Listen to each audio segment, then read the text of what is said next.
So today we're gonna go over one of the more advanced kettlebell exercises, the kettlebell snatch. So far we've already gone over all of the other exercises that get us to that overhead position. So now we're gonna put it all together and break it down step by step. Okay, so we're gonna go over a regular snatch position. There's also a dead snatch, which comes straight up the body. I'll show you both, but we'll start with the classic kettlebell snatch. So you're gonna start with the kettlebell out in that hike pass position. One hand on bell, tilt it back like you're about to swing.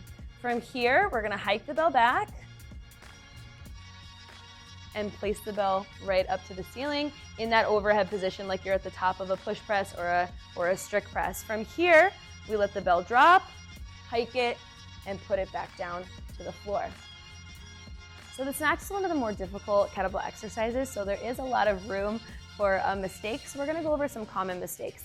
Number one is the bell banging into the wrist, so similar to what we can experience with a clean. So this position where it hits the wrist and it kind of pulls you backwards. So to avoid that, you want to know the start position and the end position. So you want to make sure you're punching the ceiling, knuckles to the sky, and you know that you're ending here without it letting you pull back.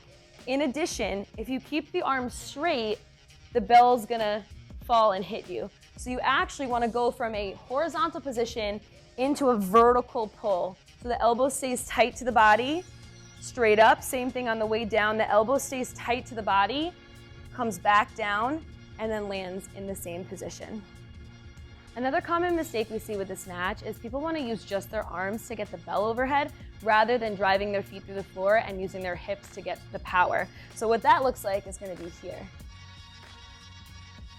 right? So, and then you let the bell kind of pull you down.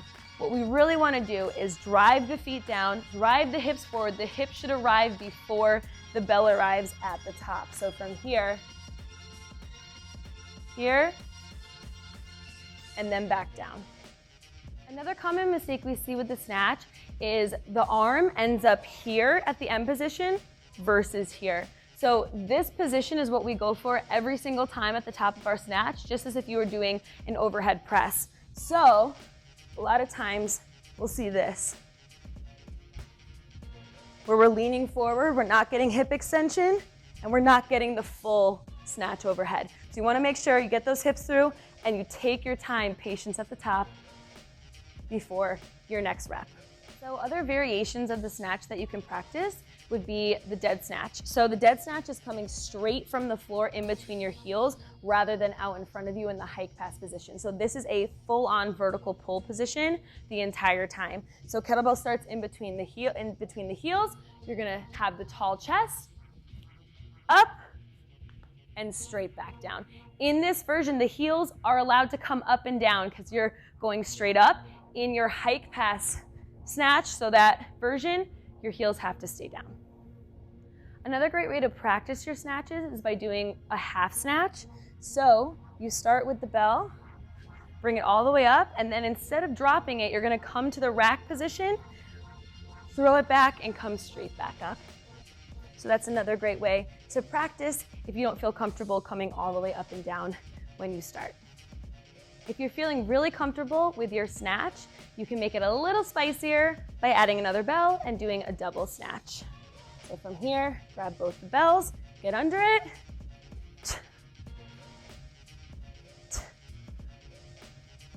both bells go overhead at the same time. If you're looking to advance your kettlebell skills, you can visit us at www.reloadpt.com and sign up for a complimentary fitness assessment with one of our RKC and Strong First trained coaches. If you already have experience with kettlebells, you can also look into our more advanced program, which is our Kettlebell Club, meeting twice a week, virtually and in person.